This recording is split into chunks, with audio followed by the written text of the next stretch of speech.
Dari beragam catatan sejarah dan rilis resmi Cimahi Heritage, alun-alun Cimahi sudah berdiri sejak zaman penjajahan Belanda dulu. Sejak Masjid Agung Cimahi didirikan tahun 1819, alun-alun Cimahi sudah menjadi aktivitas bermain warga setempat. Pagi hari, tak jarang sejumlah penggembala kambing membebas liarkan ternaknya untuk sekedar makan rumput, sementara pengembalanya berteduh di bawah pohon-pohon rindang di pinggir lapangan. Sebelumnya pada tahun 1811, Gubernur Jenderal Hindia Belanda Herman Willem Daendels mendirikan pos penjagaan sehubungan dengan pembangunan Jalan Raya Anyer sampai Panarukan yang melintas di sekitar lokasi. Seiring perjalanan waktu, sejak tahun 1886, Cimahi dijadikan pusat pendidikan militer.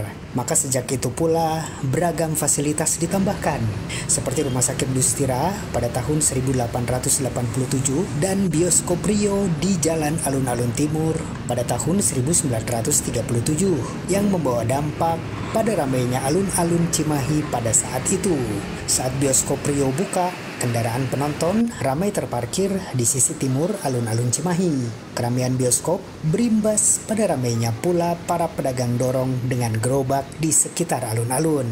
Guru seni tepas.id, komedian terkenal tahun 60-70-an dari trio Wijaya, almarhum Uun Wijaya, pernah bercerita bahwa masa kecilnya sekitar tahun 30-40-an pernah merasakan keseruan bermain masa kanak-kanak di tempat tersebut. Meski kerap bermain sampai terkadang lupa waktu, anak-anak Cimahi pada era itu, kata Uun, tidak pernah lupa memakmurkan Masjid Agung yang ada di sebelah barat alun-alun. Dari maghrib sampai isya, mereka bahkan belajar mengaji di Masjid Agung. Tahun 60-80-an, seiring dengan perkembangan transportasi darat pada era itu, alun-alun Cimahi sempat menjadi terminal. Bus jurusan Bandung-Jakarta yang masih melintas di Jalan Raya Cimahi atau Jalan Amir Mahmud saat ini, setelah berangkat dari Terminal Kebon Kelapa, tak jarang berhenti sebentar di Cimahi untuk menunggu penumpang asal Cimahi yang akan pergi ke Jakarta. Oplet, jenis angkutan kota saat itu, pada tahun 60-70-an hanya ada jurusan Cimahi Alun-Alun Bandung dengan rute jalan yang dibangun Daendels. Sementara untuk angkutan dalam kota Cimahi masih berupa delman dan beca. Sampai tahun 1987, meski sudah tidak berfungsi, terminal alun-alun Cimahi, bangunannya masih berdiri. Tepas.id masih sempat melihat bangunan terminal di tahun itu yang sering digunakan untuk pameran dan juga seremonial lainnya.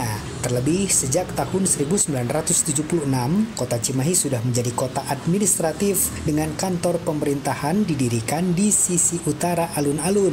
Sekarang, gedung DPRD Kota Cimahi. Alun-alun Cimahi mulai difungsikan seperti awalnya pada tahun 90-an.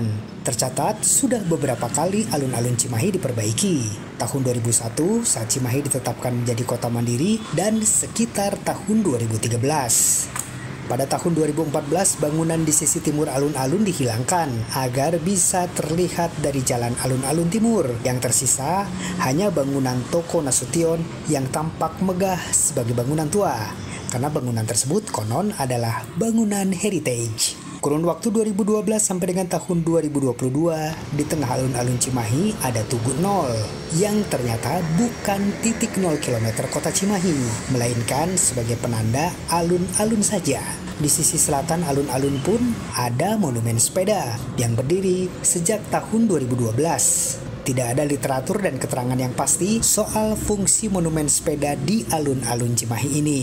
Dan sejak 21 Februari 2023 lalu, alun-alun Cimahi direvitalisasi. Saat ini sudah berada pada tahap akhir. Perubahan dan bagaimana bentuk alun-alun kekinian saat ini pun sudah mulai tampak.